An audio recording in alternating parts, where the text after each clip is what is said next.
Good morning, everyone. Good morning, wherever you are. And welcome to the masterclass on document management for small businesses. So we're just about to begin. I would just ask for my wonderful guests to please have their videos on, and so we can begin our discussion on document management.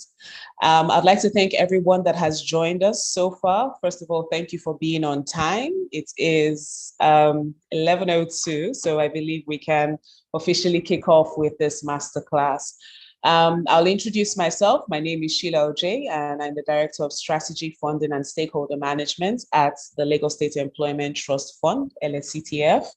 And today with me, I have Deborah Ehanire and Olagoke Balogun. But I would like to start with them introducing themselves, tell us about their organization, what they do, who they are, before we go straight into the conversation of document management. So ladies first, we can start with you, Deborah. Morning, everyone. Thank you for having me here this morning. So I'm Deborah Ehanire, an associate of Templars. Templars is a full-service law firm, and we give legal advice. I'm a member of the corporate and commercial department. So, anything regulatory compliance, company secretarial, legal advisory, labor advisory, immigration, and, and what have you. So, yes, thank you so much again for having me here this morning. Thank you. And Goke? All right, my name is Goke Balogun.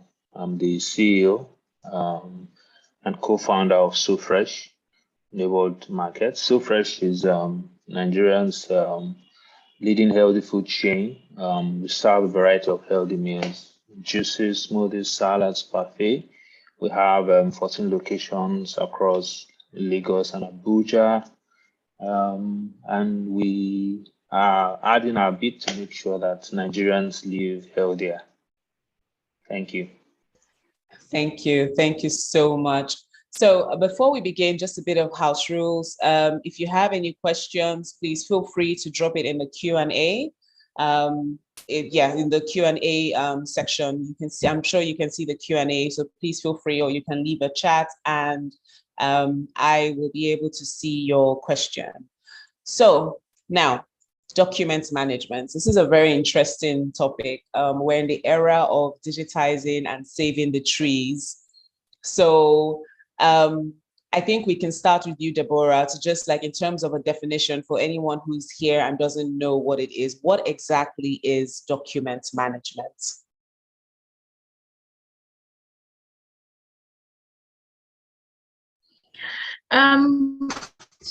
So I think in simple terms, document management, is just the way or the process by which companies, individuals, or anyone will, handle documents, manage the process, manage, how document organization. So let's speak related to organizations, right? So it's just simple terms of, managing your process. How would you know with what's the process of keeping documents in your records? Because it's like taking it back to the home, because document management will typically start from your home route, your social route, right? So if you want to even manage documents in your home, what's the process like? Where would you keep it? So that's how it would be in organizations. How would you manage the documents of clients? How would you manage your own documents so you better serve your services? So in simple terms, that's just how document management is seen. Thanks a lot for that. Now I'm beginning to wonder, is document management something that is often considered when setting up businesses? And I don't know if Goke can answer that question. When setting up a business, like when you were setting up SoFresh, was document management something that you thought about?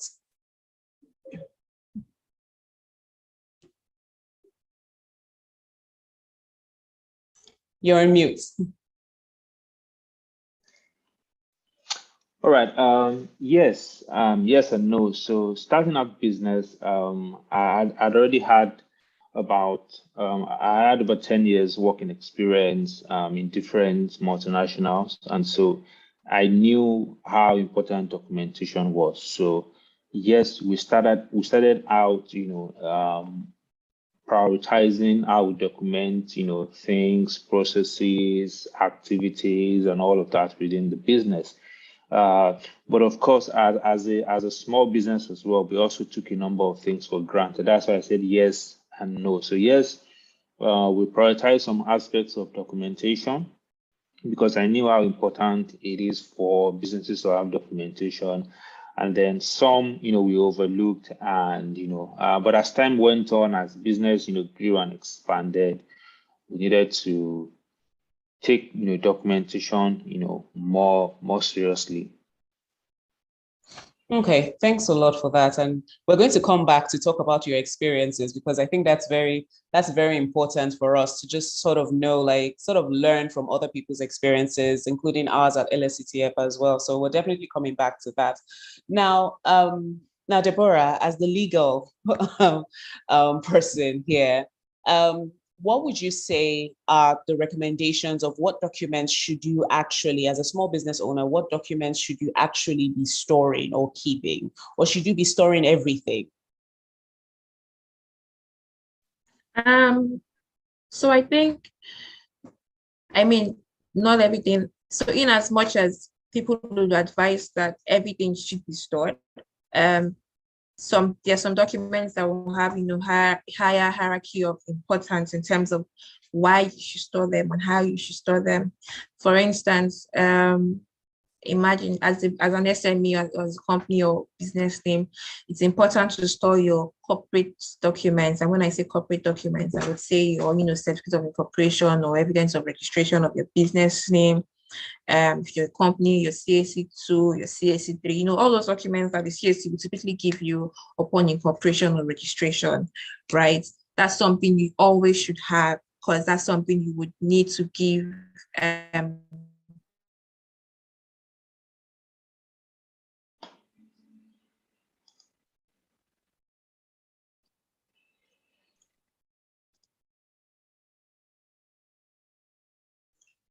Sorry, I wasn't sure. Or I think Deborah's network might have. Oh, okay. Now you're back on. I lost you for a few seconds there. Oh, wow. Sorry about Yes.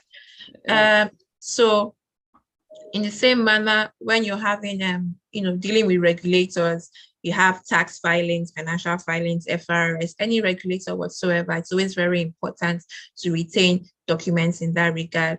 You should also have, your client's documents.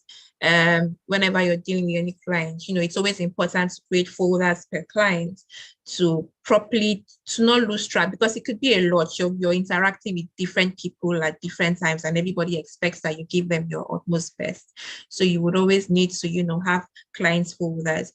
You would also always need to have, employee folders, employee documents, because in as much as you're servicing or you're giving services to clients, you would also you have employees in the firm, and you need folders for those people. So yes, going back to your question on whether it's everything. I don't know that it's possible to keep or to have 100% of everything, all documents. It's advisable, right? But ones of important hierarchy are your corporate documents, your filings, or anything in correspondence with regulators, your client documents, correspondence with your clients, your employee, and even your firm documents, your business documents as to how you manage your business profile, and the like. Yes. Okay, thank you so much for that. And interestingly, someone had already asked a question about what documents should you be keeping. So thank you so much. So we've had Deborah say basically client information, tax, FIRS, employee information. It's very important that you're able to keep these documents. Now, is there a standard rule in terms of how long, and this applies to paper documents? Is there a standard of how long you should have like paper documents? Because I know, say you're a small business, but you're maybe 5 years, 6 years, 7 years, 10 years old. Are you going to have to keep information that long? At what point do you now start archiving? So yes, a number of regulators might say, keep records of people for a stipulated number of time. I know for maybe employees, and the employee returns, when I say maybe tax returns or tax you pay for people, it might be a period of 5 years. So you have to keep documentation for, that certain time. But yes, it's always safe to do, 5 to 10 years. Should have paper documentation to that effect. And thereafter, you can now begin to archive. Yeah, so if you really say what's the safe period, I would think minimum of 5 years, and you can go as far as 10 years. Okay. Thank you so much for that. Now, going on to Goke. Now, we've talked a little bit about paper documents. I just want to know, so for So Fresh, is it a combination of paper and digital, or are you fully digital? So not fully digital. It's a combination of both. Sometimes it's also duplication. So we have some things digital. We have some of the documents physical as well. And we also have to look at the context of our environment. If you deal with government, and this is a government organization, there are just some things that they wouldn't accept digital form of it. Some of it is to be sure that the documentation is actually coming from you and it's not being doctored and all of that. So I think it depends on what the document is and what the regulation within that faces. A lot of the times things that has to do with money, finances, especially when you are remitting part of it to government, you want to have both documentation, both digital and physical as well. Yes, thanks a lot for that. So now I'm now wondering, and you mentioned duplicates, right? Which is also a thing. What is basically the appropriate transition? How do you decide what needs to be digital and what stays as paper?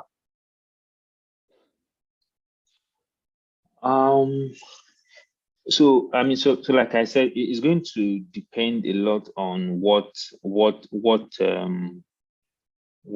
the document is and the kind of obligation you have to regulatory bodies and other complementary bodies as well. So if I take So Fresh, for example, a requirement for us is to keep records of our temperature records of our equipment because we deal with food. So we have to be sure that our refrigerators are the right temperature.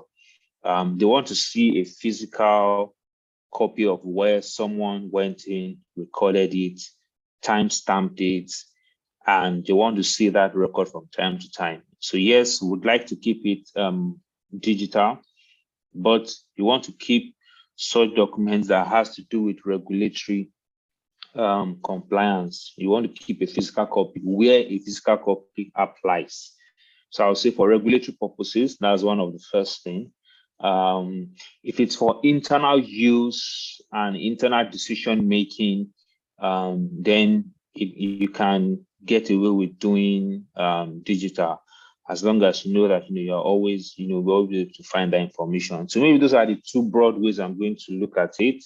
If it's regulatory and it has a physical component, keep the physical. You can also keep the digital for ease of distribution. And then for things that are for internal personal use, you can prioritize digital over physical. Okay, thank you. So I'm just going to sit on this digital part as well, because again, just like you said, we're at this stage where we're looking at the environment, right? We're trying to cut down on in terms of paper consumption. and everything. However, I do realize that a lot of times we haven't really, as businesses and most organizations, even agencies, we haven't really transitioned effectively from having a paper form to going fully digital, right? Obviously, because of the different stakeholders that you would have that would need this documentation. Now, just going back to you, Deborah, what would you say would be like, is it important? I guess the first question is it important for us to go digital? And then the second one would be, what are the likely effects of this transition from paper to digital?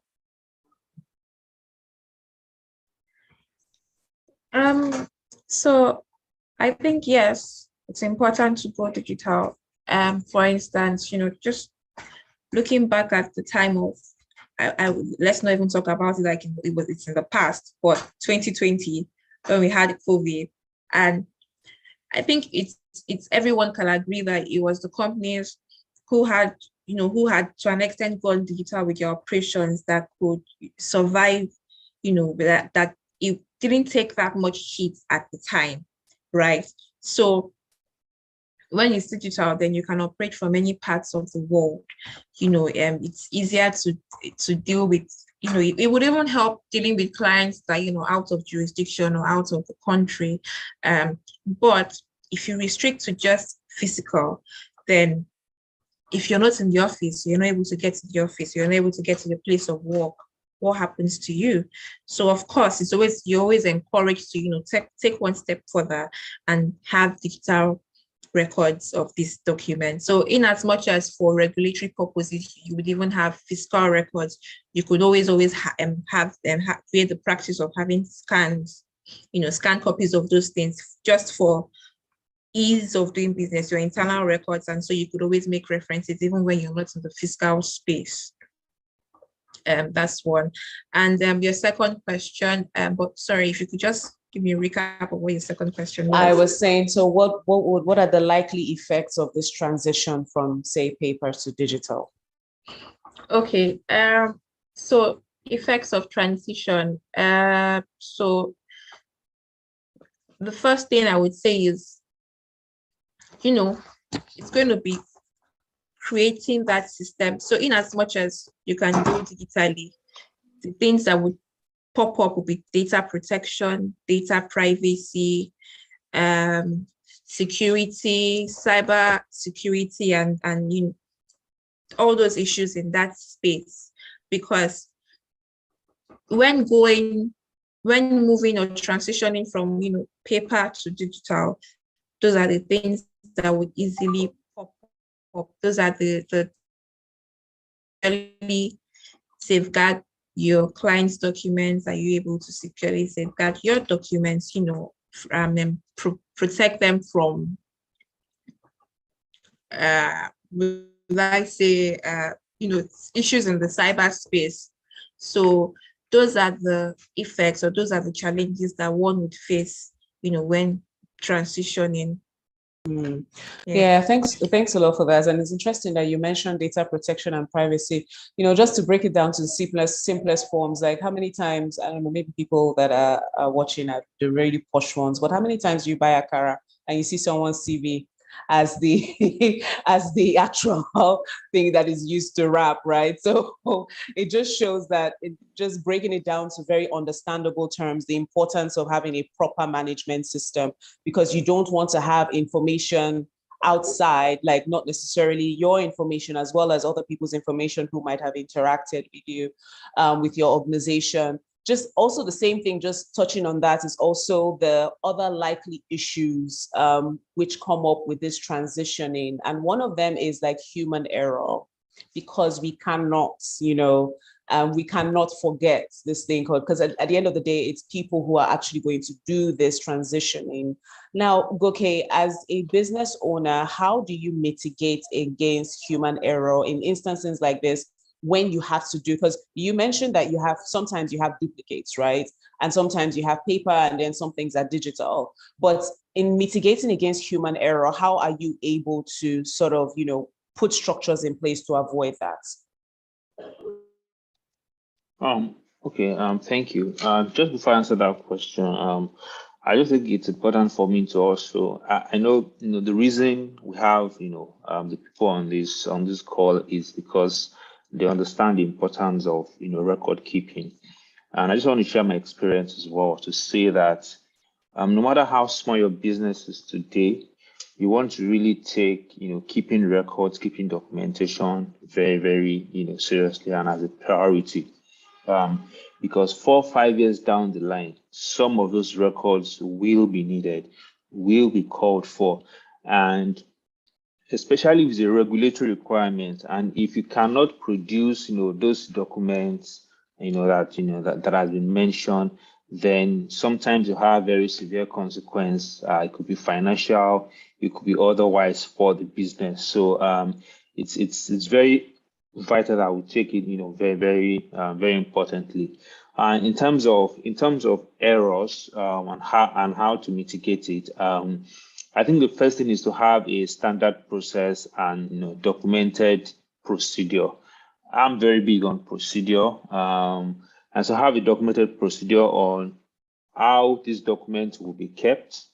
Are we going to keep it on an Excel folder and label this way, or are we going to open a physical file?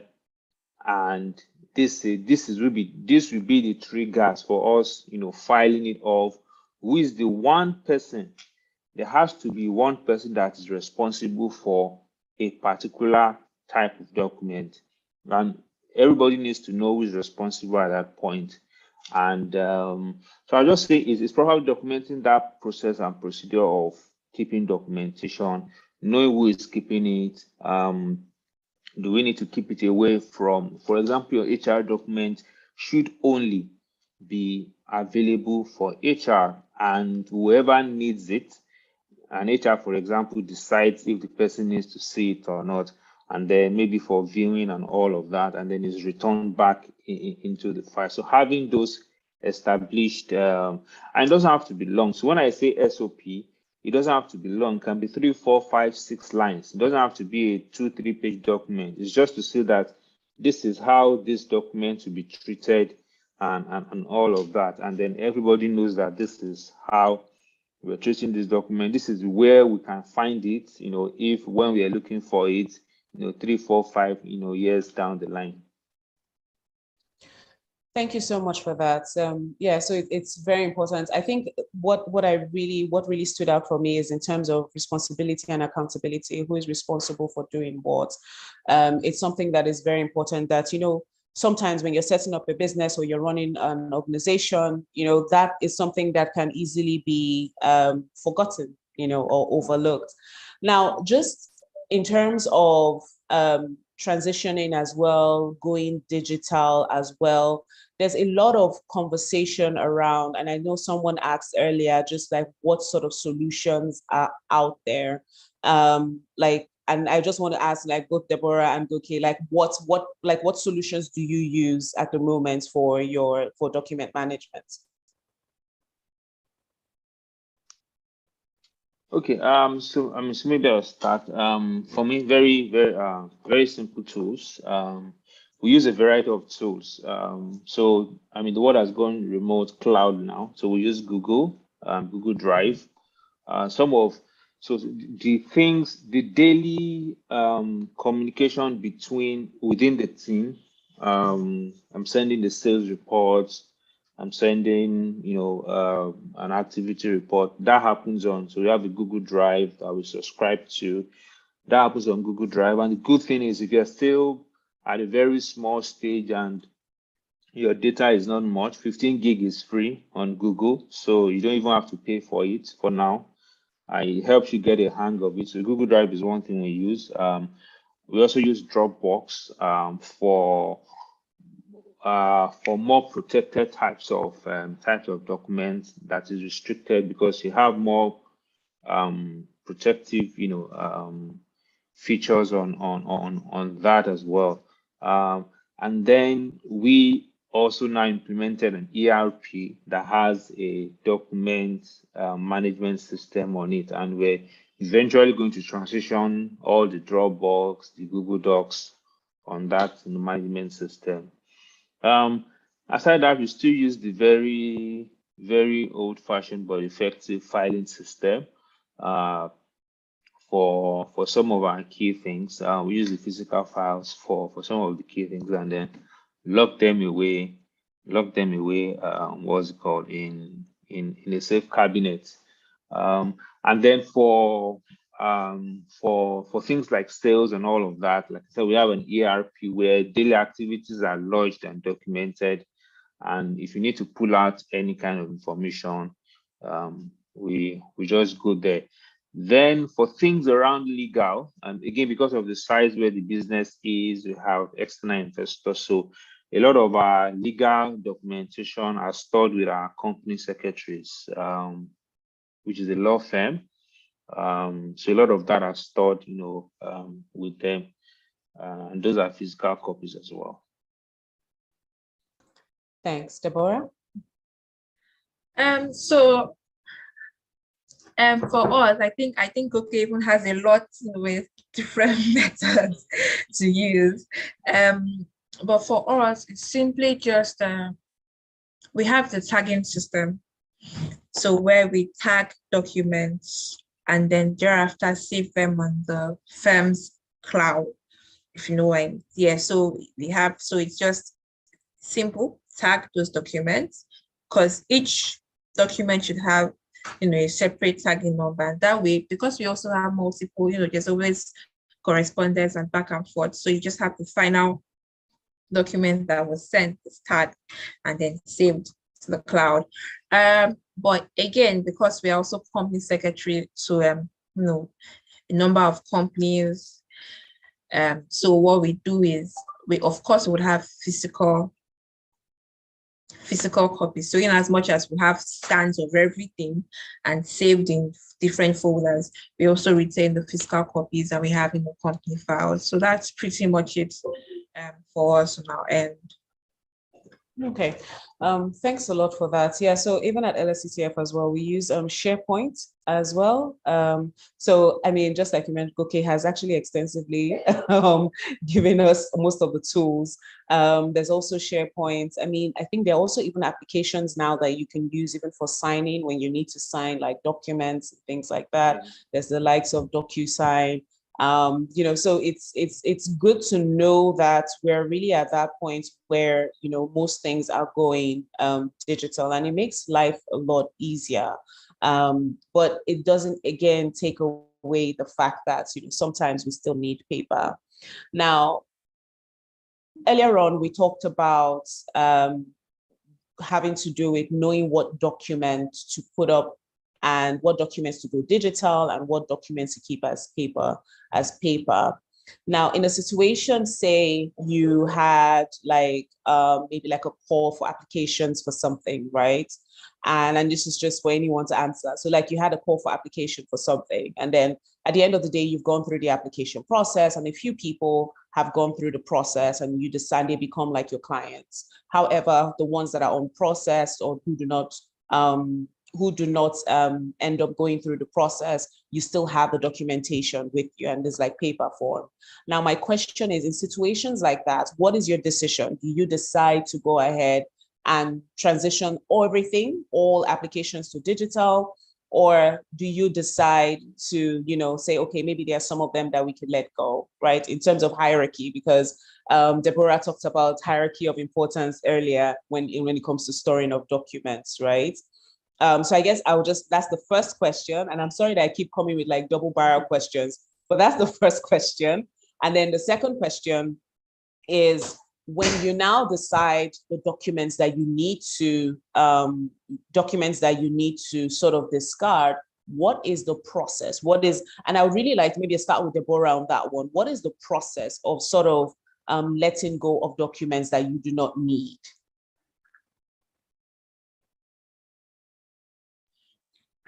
So for letting go of so I think you have to be absolutely sure that you don't need those documents, because you don't want to discard documents and then later in the future find out that you would need them because the client is asking for it.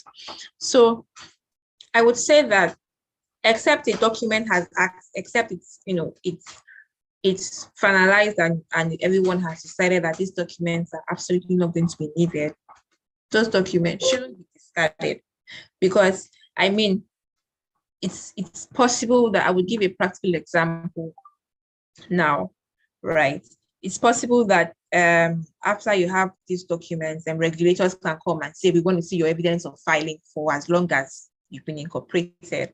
So what are you going to say? Oh, so we've passed this year, and we didn't think we'll need it again, so it's been out. So I think, first of all, you have to be sure that you don't need those documents.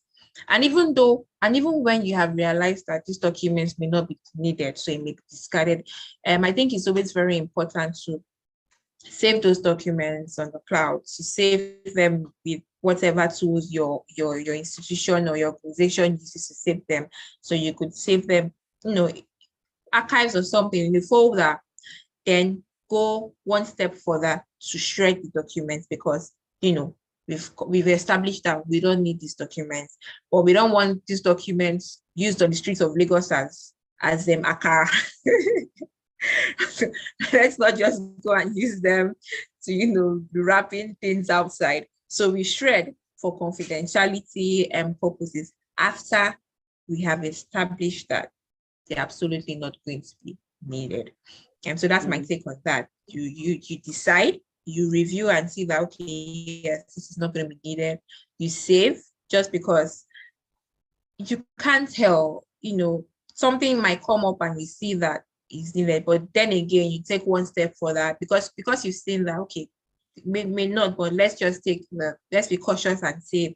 We can now shred to avoid, confidentiality issues. Thanks a lot. So I'm picking the service. You decide, you review, you save, and then you go ahead and shred.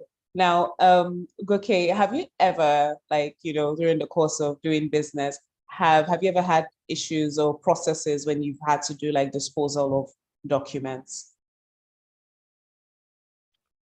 Yes, we have. Do you mind sharing your experience with us?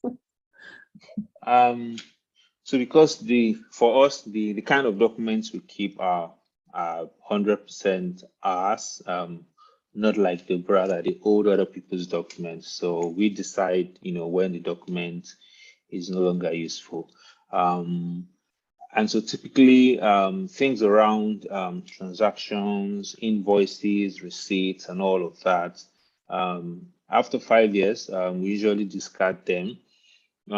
Because one, that's purely regulatory. So, for example, the FRS comes about every 4 or 5 years to do review of previous years. So last year, for example, they did a review of 2014 to 2019. So that's 7 years. So once we have finished that review, audit, then it's like it's been finalized. It's not likely they're going to ever come back, except there's something, they suspect something really different from what they've seen. So once that has been concluded, it's safe to discard all those material, because imagine keeping invoices from 2014. So what we typically do is a shredder is always a good way to shred the documents in bits, so that nobody can meaningfully put it together again. I know people burn, but I don't want to say burn because of environmental consideration, except you are burning in a controlled environment, or what do they call this thing? I've forgotten what it's called, in the way you can burn stuff. Like an incinerator. Yeah, like an incinerator, if you have access to it. But depending on the document, yes, you just don't want to dump them in just your regular waste bin, and Loma or those guys at push truck come to pick it up. It's important to protect your documents, even if they're your own. You don't know where it will be, taken to and all of that. So you just want to be sure that when you are disposing it, it's safe and nobody can have access to it. So the safest way for you is to shred them, and then you can discard them from there. Okay, thank you so much for that. And yeah, so it's just deciding what you need, and then safest way is really to shred them. Now, you talked about human error. Now, what happens if by some, mistake, or maybe not mistake, but just a human error, where a document which was decided at the time was not needed, and then was discarded or disposed. And then you now have a case where maybe you need that document again. Deborah, as the lawyer, what happens in that kind of situation, or what would be your legal advice in situations like that? I mean, if deed has been done, because again, for lawyers, like said, we keep other people's documents, so we would typically not delete or not destroy a client's document without asking for permission to do so, except the client has confirmed, right? So, for instance, if it's a firm's document that we have thought should be disregarded, and we have gone ahead to, save digitally before shredding, I think since the deed has been done, a step for that would just be to, inquire as to whether if an electronic copy would suffice for whatever purpose the document is needed rather. So that would be my advice. Because I had previously thought that I can't just discard, I have to have a record somewhere. The next step is, so since I had an electronic copy, or I saved an electronic copy, I pull that out and ask questions. Would this suffice? Can I print in color? There's a lot that color printers can help us with nowadays. Can I print in color, send to you? Would it suffice for your original version, and things like that? Yes. Okay, thanks a lot for that. And I do agree with you in terms of, that's why it's very important to have digital copies. And that's why it's important to also have these processes in place to ensure that, you don't have these kind of errors. I mean, I personally have been in situations where, you have documents, and then you discard those documents only to find out that you might need those documents. And without any sort of digital record, it is actually it's a scary experience, when you have to start checking through emails and checking, oh, did I send it to somebody, or did somebody send it to me, and start going through all this just to find that document. And I can see Goke nodding his head, because he can so relate to that, that experience of trying to trace a document.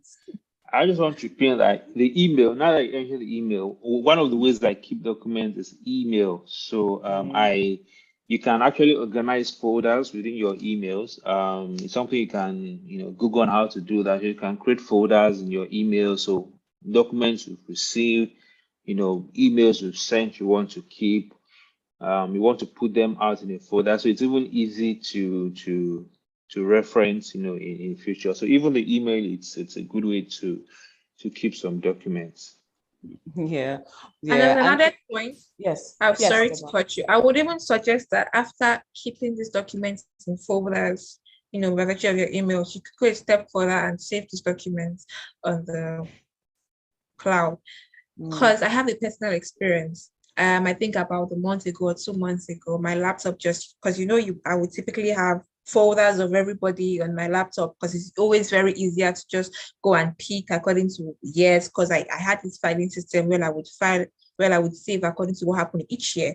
So in this year, this is what I did for this. In this year, this is what I did for this. And I woke up one morning and my laptop just decided to give up, or just go off on me. And the next questions were, did I save these documents on the cloud? Because I would have, or I have physical copies of these documents, but it's always really easier to just pull up electronic copies where, they are requested. So it's not a case of I have lost my documents, but I have lost the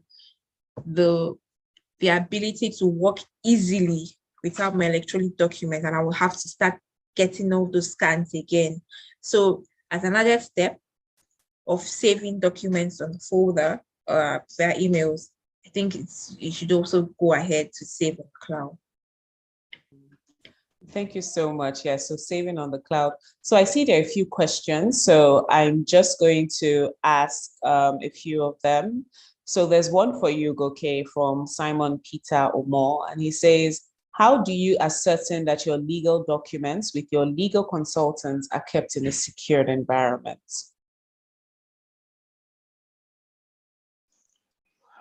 That's a big question.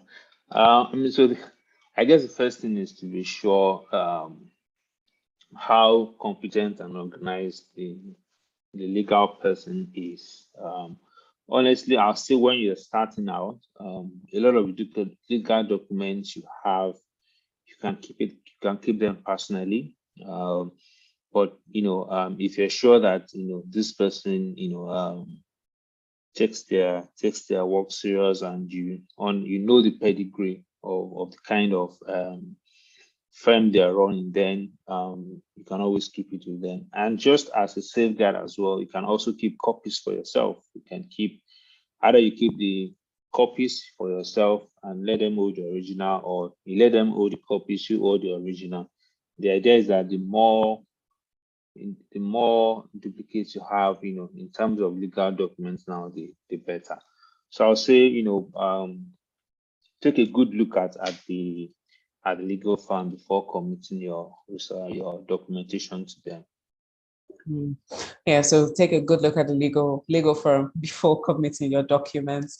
Now, for you, Deborah, there's a question here from Franklin Obioku.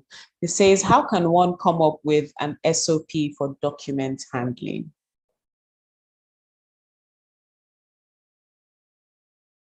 Sorry, could you repeat? Because I don't know. I think the network is okay. The question. shaky. Oh, okay. It says, how can one come up with an SOP for document handling?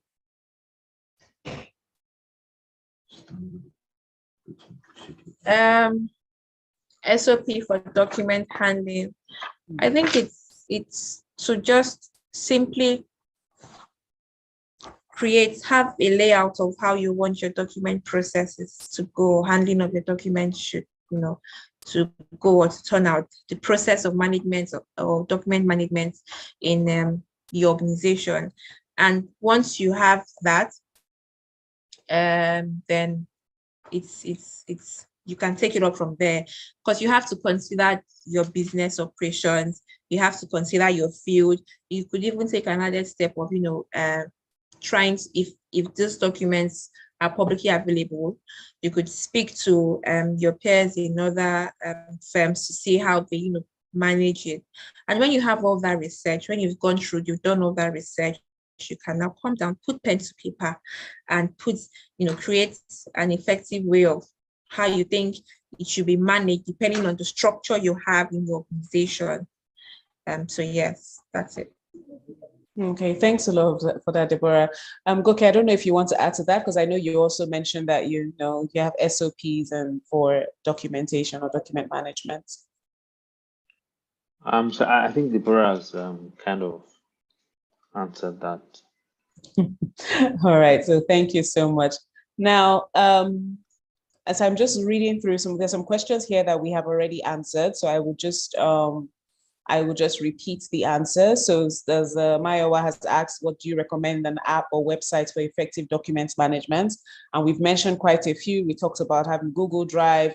We've also talked about the likes of Dropbox. We've also talked about SharePoint. So there are quite a number of cloud computing apps and websites that you can use to store your information. So just putting it out there, just responding to Mayowa's question. There's someone here is asking for bakery as well as a financial management consulting firm. Says, what is the best form of documentation? And then also for like startups or small businesses, what is the best form of documentation? And interestingly, we've touched on paper documentation as well as going digital. And we've said that, in situations that you need to decide who the stakeholder is for that documentation, and then know if it's internal documentation, maybe it's more digital. If you have to do with regulators, then maybe you need to have paper, because, you have processes and audit processes where you need to deal with regulators and they require a paper form. And after they're done, just like Mr. Goke said, so after they're done with their audit process, you can now fully digitize everything and then sort of dispose of whatever documentation that you don't need. Again, the whole point of this conversation today for document management is saying, how do we ensure that our documents are safe? Also ensure that, we are also protecting the data that we have.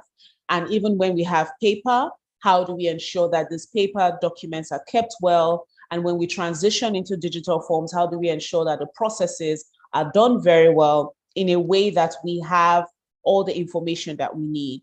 And also mitigate against things like human error. It mitigates against like wrong filing and things like that, right? So, and I think this applies to all businesses, because I see the person is also asking about NGOs and like a hospitality business. This applies to all processes.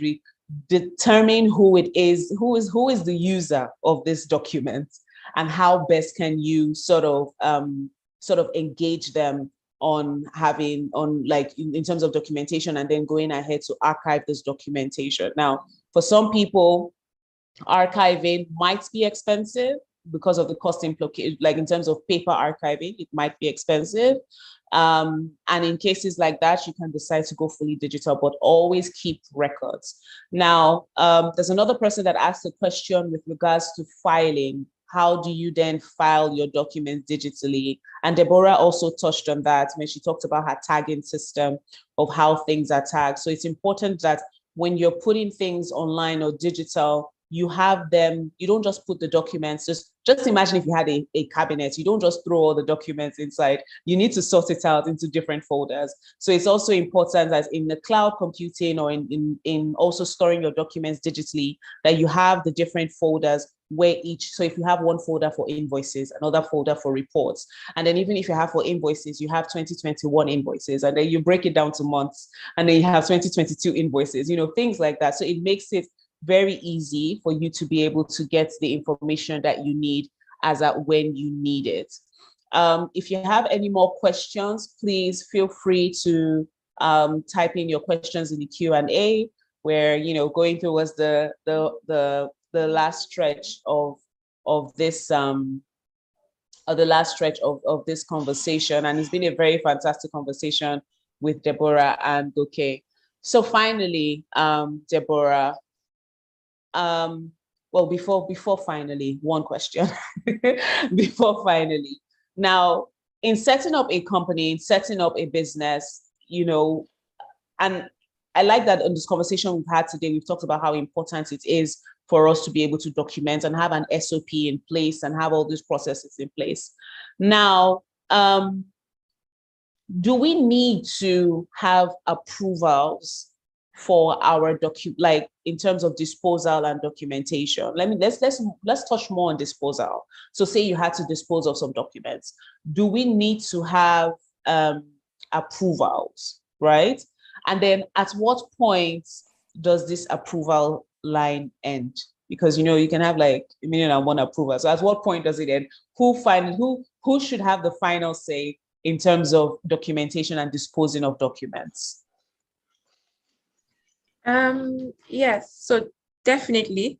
I think we need to have approvals before disposing documents, because it shouldn't depend on one man or one person in the team to just say this document should be disposed, and then it goes voila, it's gone, and later on other people don't even know, other members of the team are not aware of disposal of the documents.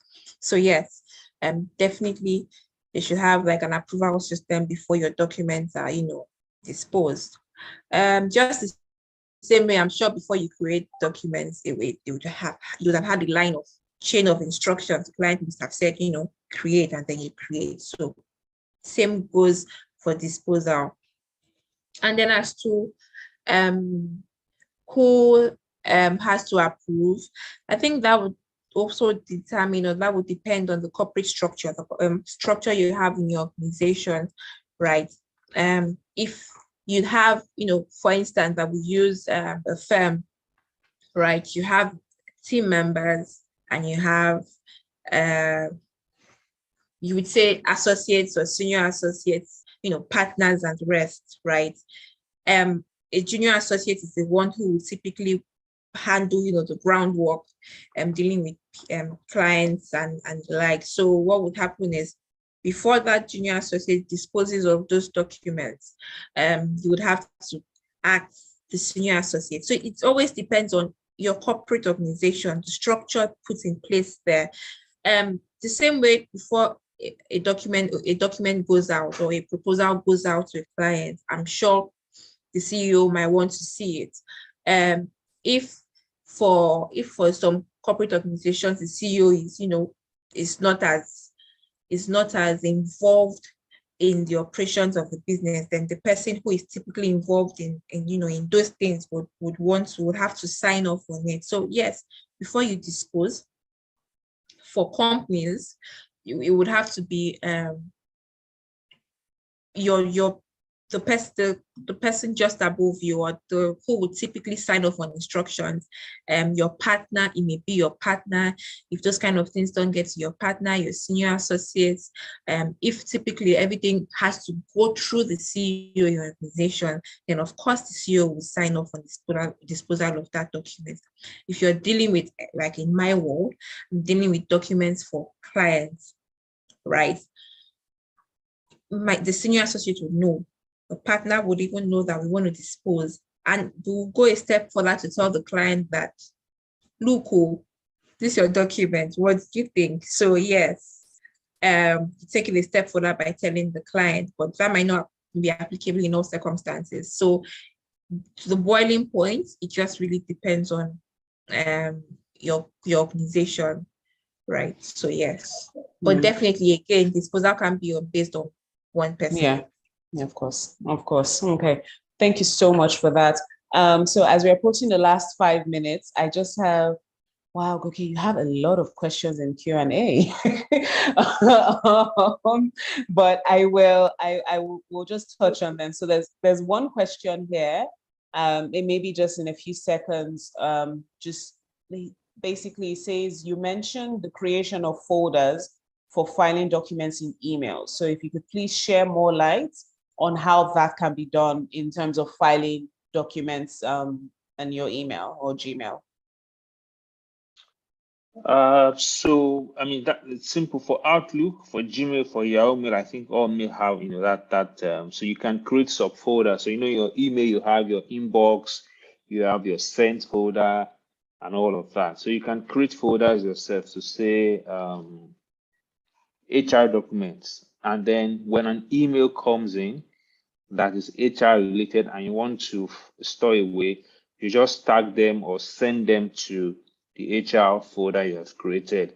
So in future, if you're looking for a document that you exchange by email, you just go to the HR folder in your email, and then you see all the emails you've tagged, and then you can find it. So I won't be able to give you like step-by-step details, but if you go on Google, just type how to create folders on Gmail or folders on Yahoo Mail or folders on Outlook. I think for Outlook, it's even relatively very easy. If you just click, if you just right click on the left-hand side, you will see create folder, and then you just name the folder. It could be invoices, it could be anything. So you can create as many folders as you want. It's for ease of navigating back to them when you need those documents. Thank you so much for that. Deborah, I have a question for you here. And it says, what are the implications? So we talked about disposal of documents and everything. It says, what are the implications if you can't find this document? So you don't have paper form and you don't have it digitally. What would you recommend as the steps to manage this sort of situation? So I think the implications will always depend on regulatory, from my world, it's regulatory compliance. Regulator asks for a document and you disregard it. So you might, be exposed to incurring penalties for your default, right? So simple terms, you might be open to monetary, most often than not, monetary penalties, and a regulator can ask you to pay, you know, a certain sum for not paying for not having those documents. You might have to spend money again on reapplying for those documents, because it might be that the regulator is lenient, and you know, there's a way of going back to say, give me a CTC or give me another copy of this, right? So again, you spend money on going back to get those documents. But those are really the penalties, or those are the implications that would, you know, occur when you don't have those documents, when you fail to provide them. You spend money, you either pay for default most times, or you know, you have to reapply for another one. You make inquiries and see if it's possible to make and reapply for another one. And if it's possible to do that, then yeah, that works for you. Okay. All right. Thank you so much for that. So we have 3 more minutes.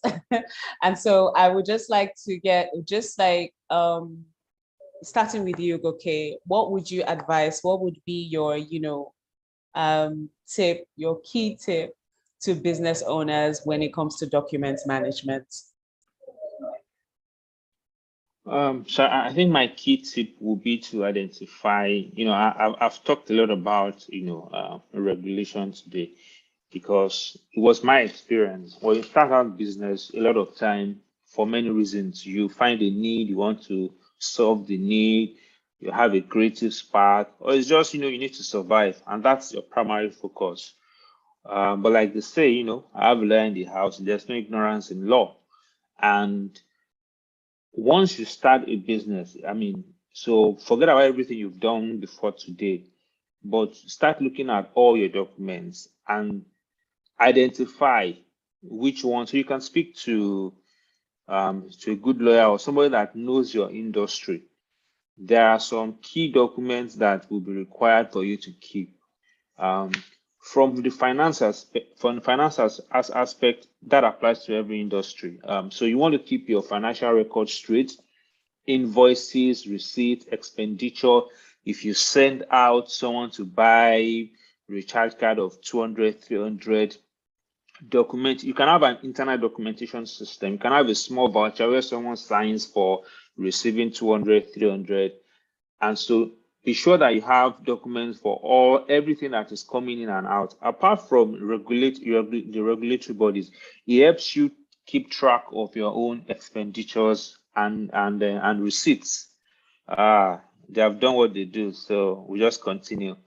Yeah, so I mean, it helps you keep that part of keep that documentation going, because it might not be now, but I guarantee you, if your business grows, which we all pray for, and exists in 5 years' time, you will need those financial records. So that's the financial records.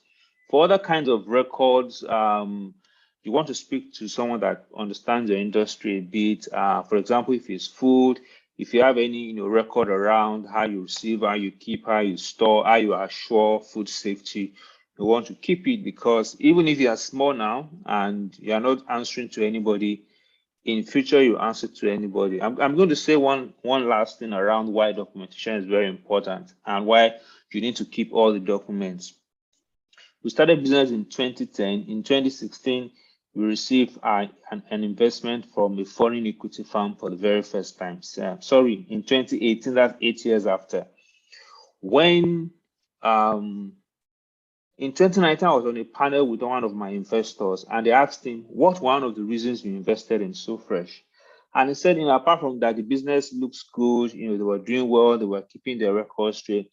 He said, one thing struck me was that when we asked for documents, and when we asked for a lot of, documents from SoFresh, they were able to present the documents, but they saw a document for ₦100 levy fee that we pay to Lagos State that we kept from 2010 and every year. And we were not answering to anybody, it was me and my wife, but we ensured that we kept all our records straight. And they were so impressed that if these guys could be very detailed and meticulous about keeping even the simplest of records, and as insignificant as that was, was one of the things they used to judge how well this person would manage and utilize, funds committed. So you want to really keep documentation, very, very serious. And it starts by understanding which ones are important to keep, which one, are you can keep for a short while and all of that. So yeah, that will be my parting notes to everyone here. The last thing also is that, documentation data is the lifeblood of a business, because it helps you to go back 6 months, 1 year, and track your activities, know what was working, what wasn't working, how can we improve it. Now I'm talking about your business data. We've talked a lot about maybe like employer. Now business data is as important because it helps you know exactly what you've been doing. You are able to translate everything into numbers, and then you can compare last month to previous month. You can compare last quarter to this quarter to last year, and then it gives you a good overview of what is working in the business, what is not working in the business, what can we continue to do because it worked well, what can we change, and all of that. So it's really important to take, data collection. It might be very simple data collection, but be consistent with it, because you can always refer back to it and make a lot of meaning for your business. Thank you so much for that, Mr. Goke. Thank you so much. Now, there's something that he said. He says there is no ignorance in law. So Deborah, as our legal consultant here, what are your parting words to our to business owners who are also part of this masterclass? I would always say that you should always keep in touch with your lawyers. Always, ensure that you get lawyers who are knowledgeable in the field of business that you are in, right? Do your research, your background on your lawyer, because you have lawyers with different specialties, right? So you want to give a lawyer who is knowledgeable in your field. Always keep in touch with your lawyers. Do not be hesitant to correspond with them when the need arises. If you have queries regarding compliance, if you need to know, okay, I heard the law came out, or you could even ask your lawyers to, do a NAS watch for you. And by NAS watch, I mean a law review or keep out or for laws that will, affect your business and the like. So I think the first thing is, when getting a lawyer, get a lawyer who is knowledgeable in your field. That's always my first point of advice. And then always, correspond as to any difficulty, any question you have in regards to regulators or what you're facing.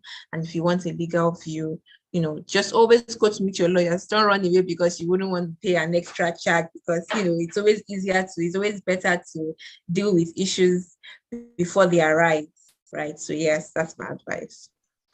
Okay. Thank you so much for that, Deborah. And then just one thing that has stood out for me in all of this is, first of all, understanding the space that you're in, understanding the industry that you're in. Every industry has its own way of documentation. It has its own way of keeping records. So even for us at LSETF, as a public agency, we have our own rules and how documents should be kept and how things should be disposed of. So it is important that as a business owner or as in any organization that you have that information, and having that information will help you put the necessary things in place. And as you know, if you've ever been in a situation, maybe you've discarded of wrong documents or discarded of documents and everything, just know that if you have it stored digitally, you can always get that information. And yes, there's always room for things like human error. So let us also know that in cases of human error, mitigating against human error, the only way you can mitigate against that going forward is to ensure that you have the right structure, the right approval process, and also remember to make sure that your lawyers have copies of your records. On that note, I want to thank Deborah and thank Goke for joining us today on this masterclass on document management for small businesses. for us at LSETF. We thank you to everyone that joined us online today. For more information about LSETF, you can go on our website, so www.lsetf.ng. If you have any questions for either Deborah or Goke, please send us an email at info@lsetf.ng, and we'll be sure to send the email across to them. You can also follow us on all our social media handles, Facebook, Twitter, LinkedIn, and Instagram as well. So thank you, everyone, and do have a fantastic Monday. Thank you. Have a nice day. Bye. Bye. Thank you. Thank you. Bye.